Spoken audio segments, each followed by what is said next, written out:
大家好，欢迎大家收看巴西历史简本，这是我们从简本出版社获得的独家授权。我们在节目留言区提供给您订阅此书的连结。巴西历史简本，对比之地。在这片拥有美丽自然美景、友好热情的人民、丰富而充满活力的文化的土地上，难怪巴西是世界上最受欢迎的旅游目的地之一。但对于这个南美国家来说，这里比眼睛看到的要多得多。巴西有着悠久而迷人的历史，可以追溯到该地区第一批居民的时代。在这本书中，我们将探索巴西的历史，从早期到现在。我们将了解将这片土地称为家园的人们，塑造它的文化以及塑造其发展的事件。我们还将发现巴西的许多不同面孔，从繁华的大都市圣保罗到里约热内卢田园诗般的海滩。因此，与我们一起踏上穿越时空的旅程，了解世界上最多样化和最具活力的国家之一的历史。巴西，对比鲜明的土地。巴西是一个对比鲜明的土地。从充满活力的城市到迷人的海滩，这个国家可以为每个人提供一些东西。但巴西不仅仅是一个旅游目的地，它也是一个拥有丰富历史和文化的国家。第一批将巴西称为家的人是几千年前来到这里的土著部落。这些部落是凶猛的战士和熟练的猎人，他们生活在分散在全国各地的小村庄里。第一个踏上巴西的欧洲人是葡萄牙探险家佩德罗·阿尔瓦雷斯·卡布拉尔，他于1500年抵达巴西。葡萄牙人很快开始殖民该国，到1600年代中期，他们控制了巴西的大部分地区。葡萄牙殖民地巴西是一个繁荣的殖民地，该国很快成为全球经济的重要组成部分。然而，巴西也是一个奴隶制的土地。许多葡萄牙殖民者是甘蔗种植园主，他们依靠奴隶在这片土地上工作。奴隶贸易持续了几个世纪，直到1888年，奴隶制才最终在巴西被废除。1900年代初，巴西经历了一段政治动荡时期。这场动荡最终导致1964年的军事政变，迎来了军事统治时期。军事独裁统治持续了20多年。在此期间，巴西经历了巨大的经济和社会变革。1985年，军政府终于结束，巴西再次成为民主国家。今天，巴西是一个蓬勃发展的经济体，其公民享有高标准的生活。该国也是领先的文化中心，其音乐、舞蹈和艺术受到世界各地人民的喜爱。巴西是一个对比鲜明的土地，它的历史反映了这一点。从卑微的开始到目前作为全球强国的地位，巴西在极短的时间内取得了长足的进步。巴西的早期历史。在巴西的早期历史中，这片土地上居住着各种美洲原住民。西元1000年左右，第一波来自葡萄牙的移民抵达现在的巴西。这波移民在该国建立了第一批欧洲殖民地。在接下来的几个世纪里，巴西被葡萄牙人殖民，后来也被西班牙人和荷兰人殖民。从1500年代到1800年代，巴西是葡萄牙的殖民地。1808年，葡萄牙王室逃往巴西，以躲避拿破仑的入侵军队，这使得巴西成为葡萄牙帝国的首都。1822年，巴西从葡萄牙获得独立，巴西帝国建立。因此，巴西的早期历史包括葡萄牙殖民时期，以及西班牙和荷兰殖民的后期。葡萄牙人抵达巴西。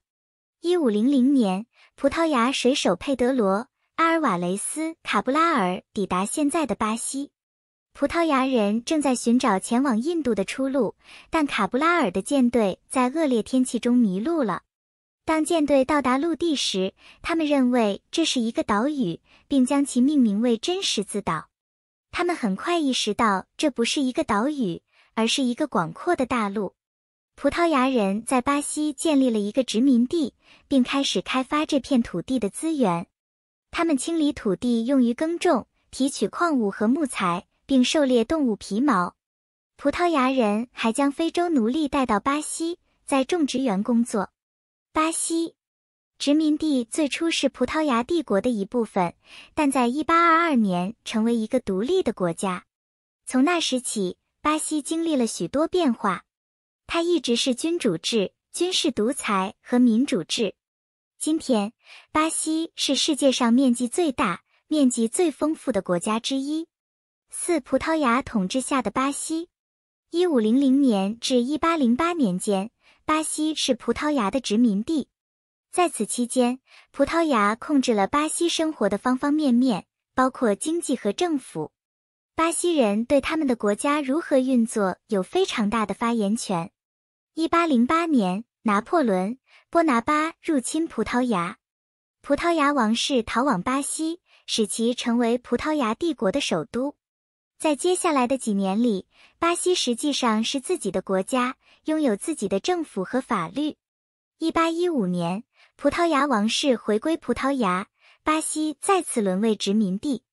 然而，巴西人现在尝到了独立的滋味，许多人继续为自己的权利而战。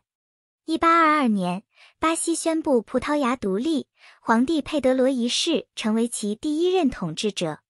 然而，独立并没有给巴西带来和平，该国受到政治动荡和经济问题的困扰。1889年，一场军事政变推翻了皇帝，巴西成为共和国。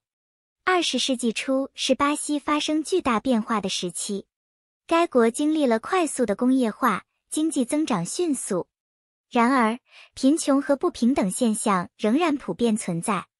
1930年，颁布了一部新宪法，创建了一个更加集中的政府。在1940年代，巴西卷入第二次世界大战，支援盟军。战后，巴西继续经历经济增长。然而，政治不稳定仍然是一个问题。1964年，一场军事政变推翻了民选政府，军事独裁统治了该国20年。在1980年代和1990年代初，巴西经历了一段经济动荡时期，通货膨胀飙升，国家的债务增加。1994年，引入了一种新的货币雷亚尔，通货膨胀开始下降。在1990年代末和2000年代初，巴西经济开始快速增长，贫困和不平等开始下降。2002年，巴西举办了世界杯，2016年，他举办了夏季奥运会。今天，巴西是世界领先的经济体之一，其人民享有高标准的生活。5. 巴西人为独立而战。巴西独立战争始于1822年9月7日。当时，葡萄牙王位继承人佩德罗王子在圣保罗市宣布巴西从葡萄牙独立。巴西是葡萄牙殖民地中最后一个获得独立的国家，也是唯一一个没有战争的殖民地。这场战争最初是巴西和葡萄牙之间的战斗，但后来迅速升级为全面的国际冲突。英国和法国加入了巴西一方的战斗。葡萄牙的盟友西班牙和丹麦也参与其中，但很快就被击败了。经过多年的战斗，巴西于1825年被承认为一个独立的国家。巴西独立战争是该国历史上的一个分水岭，标志住殖民统治的结束和新时代的开始。这场战争也对更广阔的世界产生了重大影响，有助于传播自由和民主的思想。6. 巴西成为共和国。君主制垮台后，巴西于1889年11月15日成为共和国。新的共和政府以美国宪法为基础。巴西人希望共和形式的为期能给他们带来经济繁荣和社会稳定。共和国成立的最初几年充满了政治动荡，几个派系争夺权力，并发生了几次军事政变。1930年，一个文职政府掌权 ，Getúlio Vargas 成为总统。巴尔加斯独裁统治一直持续到1945年。第二次世界大战后，巴西经历了一段经济增长时期。1960年，茹塞利诺·库比契克当选总统。库比契克建造了许多新工厂和道路。它的经济政策说明巴西成为世界领先的工业国家之一。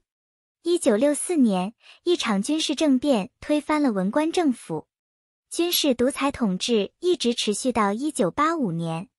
1980年代，巴西经历了经济衰退。1994年，费尔南多·亨里克·卡多佐当选总统。卡多佐实施了经济改革，说明巴西从经济衰退中复苏。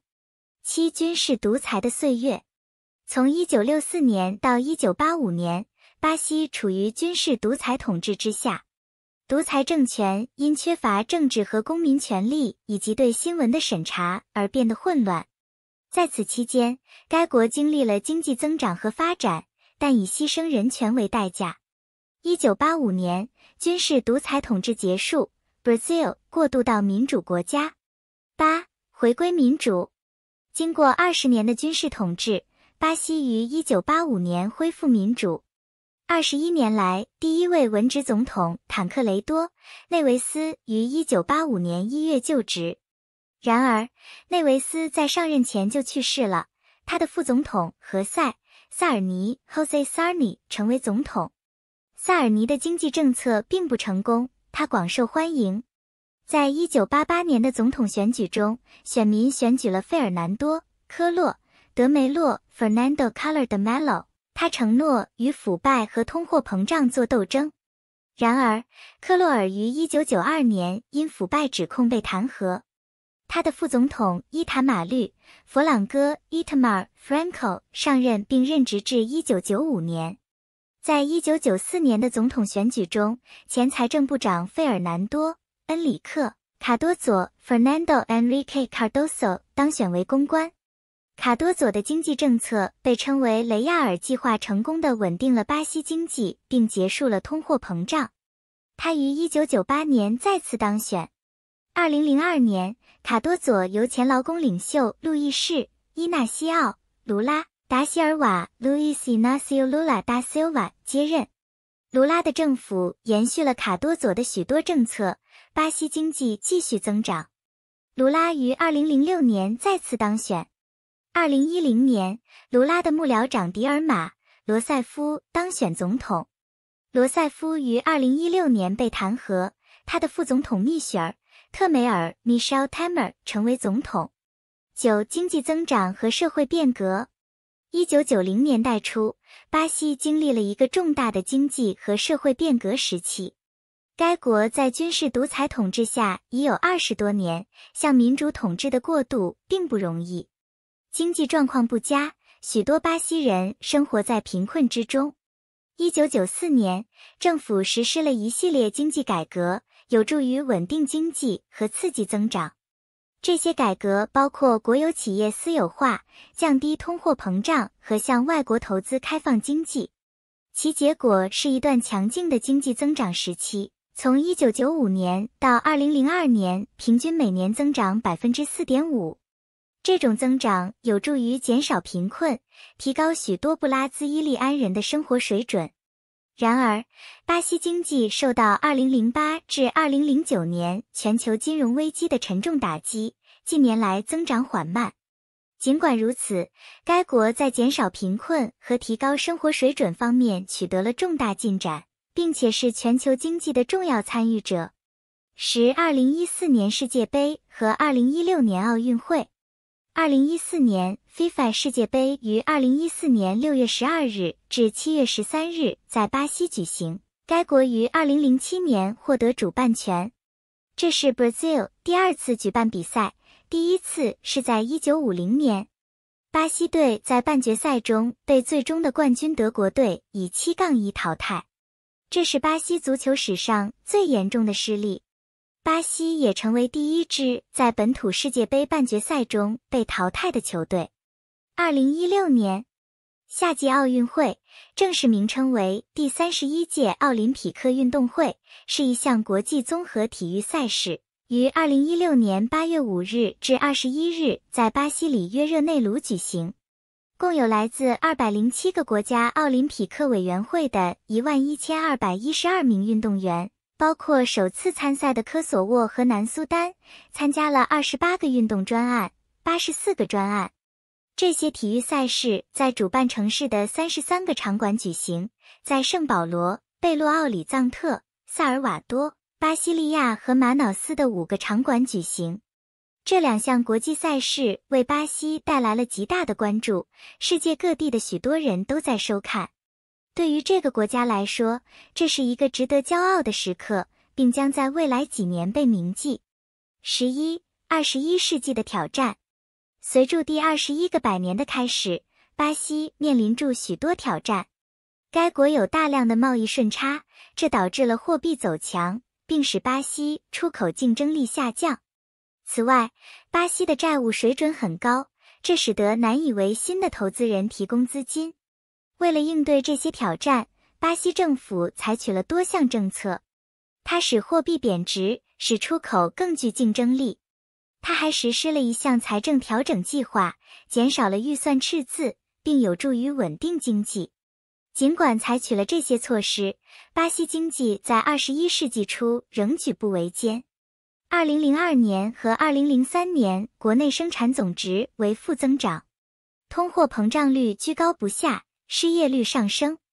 巴西经济于2004年开始复苏，2005年和2006年国内生产总值增长为正，通货膨胀率降至个位数水准，失业率开始下降。尽管有这些改善，巴西经济在21世纪仍面临重大挑战，其中包括高度的不平等、犯罪和腐败。此外，该国还面临住实现经济多样化的挑战，摆脱对商品出口的依赖。巴西人民。巴西最初居住各种土著人民。第一批抵达巴西的欧洲人是1500年的葡萄牙人，他们发现这片土地基本上无人居住。当葡萄牙人开始在巴西定居时，他们带来了非洲奴隶，他们被迫在葡萄牙种植园工作。随着时间的流逝，混血人口逐渐减少，被称为巴西人。巴西人是多元化的，起源于各种不同的国家。大多数巴西人有葡萄牙或非洲血统，但也有相当多的意大利人、德国人、日本人和阿拉伯人后裔。巴西也是大量土著人民的家园，他们约占人口的 0.4%。巴西人民在争取权利方面有着悠久的历史。在殖民时期，巴西人受到葡萄牙当局的严厉对待。在19世纪，巴西人反对奴隶制，争取从葡萄牙独立。在20世纪，巴西人反对独裁和民主。今天，巴西人仍然是社会正义和平等的无花果。巴西的地理。巴西是世界第5大国家，也是南美洲最大的国家。它占地8515767.0平方公里，3287956.1平方英里，其中包括8459417.0平方公里，3265088.9平方英里的土地和56350.0平方公里，21767.2平方英里的水域。巴西东临大西洋，南临乌拉圭和阿根廷，西北与巴拉圭、玻利维亚和秘鲁接壤，西北与哥伦比亚接壤，北与委内瑞拉、盖亚纳、苏里南和法属盖亚纳的法国海外省接壤。巴西拥有7491公里4655英里的海岸线，其中包括费尔南多德、诺罗尼亚、阿托尔、达斯、罗卡斯、圣保罗岩石以及特林达德和马蒂姆瓦兹群岛。该国还声称拥有12海里 22.2 公里或 13.8 英里的领海面积，以及200海里 370.4 公里或 230.2 英里的专属经济区。Fernando de Noronha 群岛由21个岛屿和小岛组成，距离巴西东北海岸约350公里 217 英里。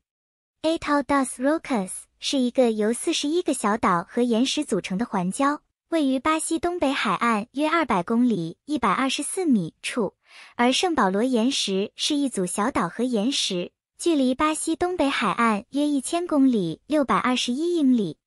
亚马逊河是世界上最大的河流，位于巴西。该河全长6992公里，4345英里，流域面积约705万平方公里，272万平方英里，约占该国总面积的 60%。巴拉那河是巴西第二大河，南美洲第三大河，位于该国南部。它的长度为3990公里，2485英里，其盆地面积约为258万2000平方公里，99万4000平方英里。马德拉河是亚马逊河最大的支流，它位于巴西西北部，全长2020公里，1255英里。里约内戈罗河是巴西亚马逊河最大的支流，它位于该国西北部，全长2290公里，1421英里。圣弗朗西斯科河是巴西东部最大的河流，它的长度为2914公里，1811英里，其盆地面积约为91万8000平方公里，35万3000平方英里。托坎廷斯河是圣弗朗西斯科河最大的支流，它位于巴西东北部，全长2450公里，1522英里。巴西属热带气候，平均气温在18摄氏度至26摄氏度（64华氏度至79华氏度）之间。该国有雨季12月至3月和旱季4月至11月。巴西拥有多样化的景观，有山脉、平原、森林和热带地区。巴西的最高点是 Pico da Neblina， 位于亚马逊州，海拔2994米，9823英尺。巴西的最低点是大西洋，海拔为0米0英尺。巴西人口为20884万6892 ，2018年估计，使其成为世界第5大人口大国。首都和最大城市是巴西利亚，人口为304万5056 ，2015年估计。其他主要城市包括人口为652万3037 ，2015年估计的里约热内卢，和人口为1201万8209 ，2015年估计的圣保罗。14巴西的气候。巴西属热带气候，平均气温为26摄氏度。北部炎热潮湿，而南部凉爽。雨季从10月到3月，旱季为4月至9月。巴西有2个时区，巴西东部与美国处于同一时区，西部与欧洲处于同一时区。巴西是由佩德罗·阿尔瓦雷斯·卡布拉埃于1500年发现的。巴西被葡萄牙声称。1530年，葡萄牙将巴西定为殖民地。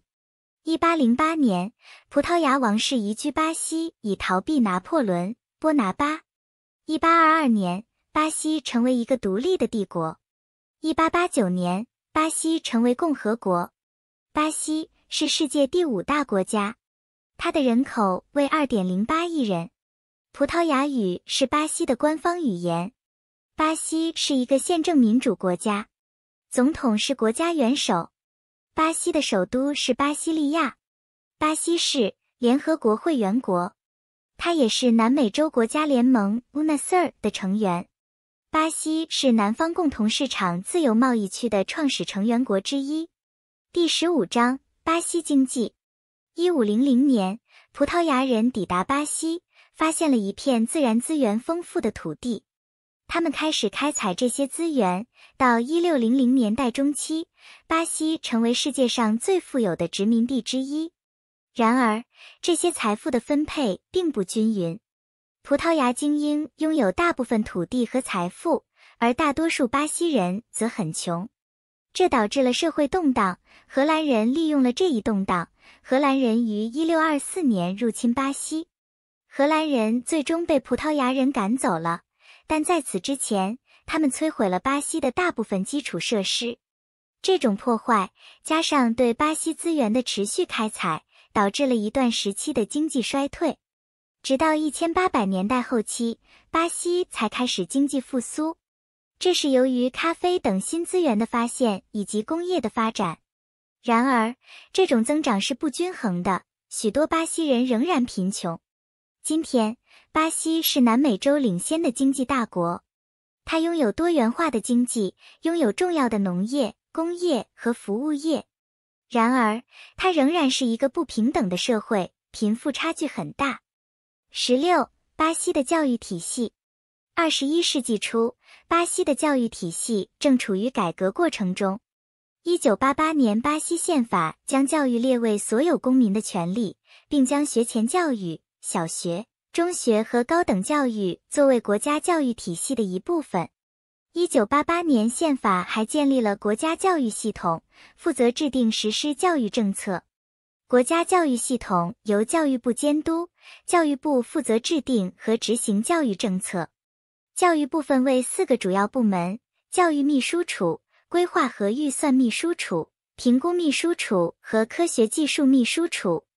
教育秘书处负责教育系统的管理，规划和预算秘书处负责教育系统的财务规划和管理，评价秘书处负责对教育系统的评价，科学技术秘书处负责制定和实施与科学技术有关的教育政策。巴西的教育系统分为3个级别：学前班、小学和中学。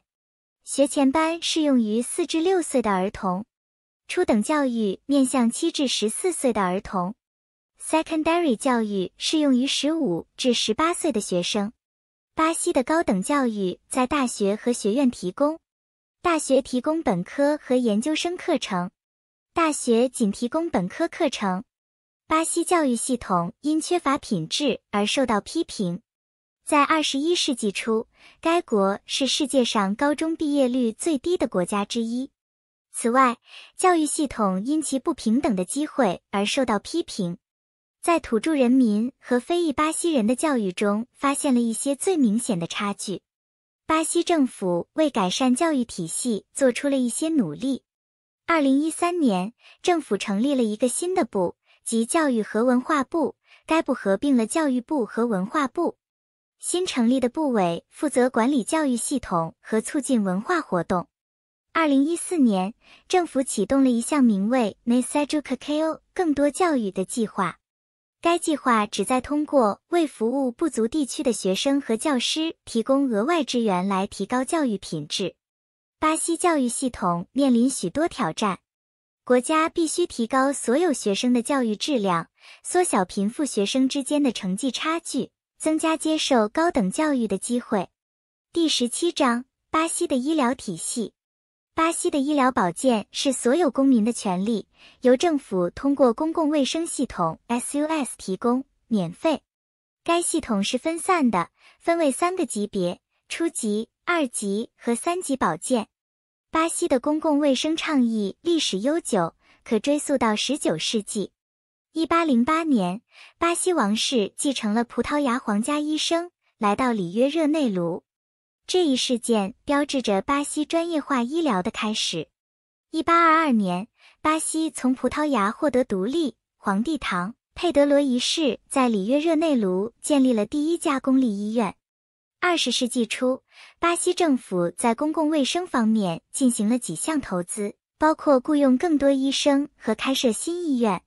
在1930年代，政府建立了国家卫生系统，后来在1950年代和1960年代进行了扩展。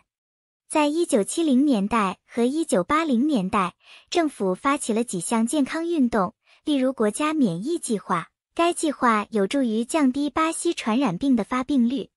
今天，巴西拥有世界上最大的医疗保健系统，拥有超过14000家医院和380万卫生专业人员的网络。该系统正面临一些挑战，例如医生和护士短缺，以及农村地区缺乏获得护理的机会。然而，政府致力于改善该系统并扩大获得护理的机会。18. 巴西的犯罪与安全。巴西有着悠久的犯罪和暴力历史。几十年来，该国一直受到有组织犯罪、贩毒和暴力犯罪的困扰。近年来，该国的犯罪和暴力事件明显增加。根据巴西政府的一份报告，2016年该国的谋杀率为每10万人 30.8 人，这比2015年的每10万人中有 25.2 人有所上升。犯罪和暴力的加剧一直是巴西政府和人民的主要关切。巴西政府已采取一系列措施，试图打击犯罪和暴力问题。2012年，政府成立了国家公共安全部队 Força Nacional de Segurança Pública， 这是一支负责打击犯罪和暴力的联邦警察部队。政府还制定了许多计划，试图解决犯罪和暴力的根本原因。这些方案包括为高危青年提供职业培训和教育的举措，以及说明受暴力影响的家庭的方案。尽管政府做出了努力，但犯罪和暴力仍然是巴西的一个主要问题。2017年，该国报告了61619起谋杀案，平均每天有168起谋杀案。特别是里约热内卢市一直在与犯罪和暴力的增加做斗争。2017年，该市的谋杀率为每10万人 30.5 人，这比2016年的每10万人中有 25.1 人有所上升。犯罪和暴力的增加在巴西引发了许多问题。该国的难民和寻求庇护者人数有所增加。2017年，该国共有7614名难民和寻求庇护者，这比2016年的5741人要高。难民和寻求庇护者的增加使政府的资源紧张，并导致无家可归者增加。犯罪和暴力的增加也对经济产生了负面影响。2017年，该国的 GDP 增长率为 2.1%， 这比2016年的 3.0% 有所下降。GDP 增长的下降主要是由于旅游业的下降。2017年，访问巴西的游客人数比上一年下降了 3.7%。犯罪和暴力的增加是巴西政府和人民的主要关切。政府正在努力解决这个问题，但这仍然是一个重大挑战。19. 巴西的环境。巴西的环境有着悠久而复杂的历史。该国拥有丰富的生物多样性，但也蕴含住大量的环境问题。第一批定居在巴西的人类是土著人民，他们对土地及其资源深表敬意。他们明智和可持续地利用土地，